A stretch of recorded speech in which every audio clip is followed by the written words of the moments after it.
Okay, so my name is Pablo Montelongo, and today I will be talking to you about the importance of books and digital learning mediums.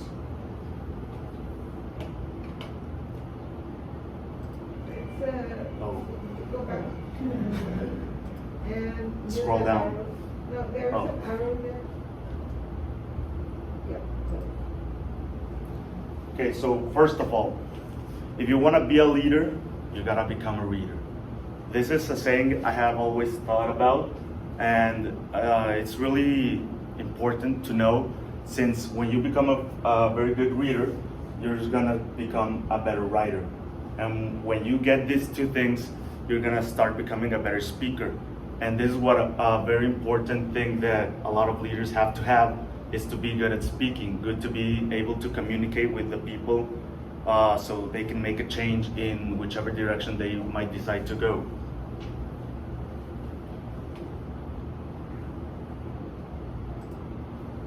So another thing that it's really good about books is that when you read, you can put yourself into the mind of somebody that you would never imagine you could have done. Like, imagine you can put yourself in the shoes of a soldier in World War I. You can also put yourself in the shoes of a great philosopher in the Roman Empire. And you can put yourself and really see how people think, like when you stand inside their minds, when you're reading a book. And this really gives you a lot of perspective. And I really believe that when you acquire this perspective, you're gonna start to become a better leader, since you're gonna be able to understand the different people, how people think, how different cultures and people differ from one another.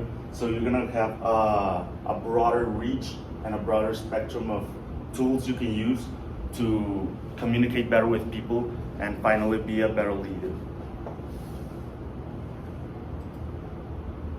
A lot of people use the excuse that they don't have time to read. And actually, right now, we have technology. So we have audiobooks, and we also have great podcasts that I really believe that these two tools can be game-changing. Since with these tools, you can also start reading and start learning a lot about, I don't know, whatever topic you might want, or whatever topic you will be interested. And you can do this on your way to work, on your way to school. You can do this while you're washing the dishes. And this really takes us, you can really use your time and use these wasted hours. Instead of just being driving, listening to music, you can start learning more about the different things that you might be interested in.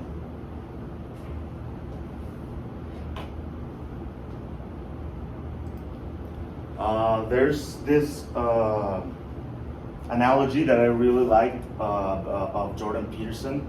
This guy is a psychologist and a professor, and he said that with books and audiobooks and podcasts and audiobooks are more like a picture. Like, you get the information and you can get some depth to it, but when you're reading, you really use a lot of critical thinking.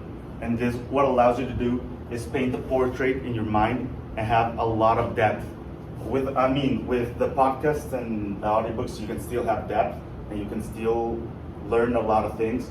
But what reading allows you to do is you build your own portrait of the topic, and it allows you to rethink and rethink again. And each time you read another line, you get more profundization and more depthness to the topic you're trying to learn.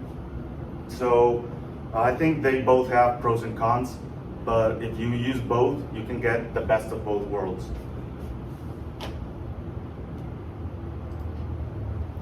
And what I really think that books really allow you to do is that they really allow you to start new things.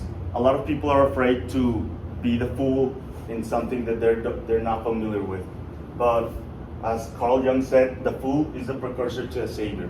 I really believe that this is very true, since a lot of people are afraid to be the fools in new topics that they find that they're gonna like, oh no, I don't want to do it because I don't know how to do it. And what I think is that books, podcasts, and audiobooks allow you to start to get a feel into what you're trying to learn. Like, it's a very good first step into learning something new, since when you read, you're gonna start making your own judgments and your own critical thinking that's gonna allow you to better understand any topic you might want to learn in the future. So this is a great tool to do that. A couple of years ago, I read this book called Numeracy by John Olin Paulus. It's a mathematician, and it really opened up my mind to all the things I could possibly learn while reading books. Before that, I didn't really have this mathematical thinking, and what this book allowed me to do is to see the world in mathematical terms. Many people might think, oh, that's not really important at all, and a lot of great minds and a lot of people really lack the numeracy, mathematical literacy to move around the world. And what this allowed me to do is to really involve myself more in the mathematical field and understand better the topics that a lot of people are very unfamiliar with, and allow me to make better decisions and allow me to space more my time and be able to manage my life more mathematically. And these various books will lend you the tools for you to have a more various skill set. And with this various skill set, then you can choose from this tool set whatever you might want to incorporate into your daily life, what you're gonna incorporate into your way of thinking. So that's why I think that reading books is a great way to start to adding to your toolbox and have a lot of things you can do, and you're gonna learn a lot reading. So you just gotta remember, if you wanna be a leader, if you wanna be a leader, you gotta become a reader. Thank you.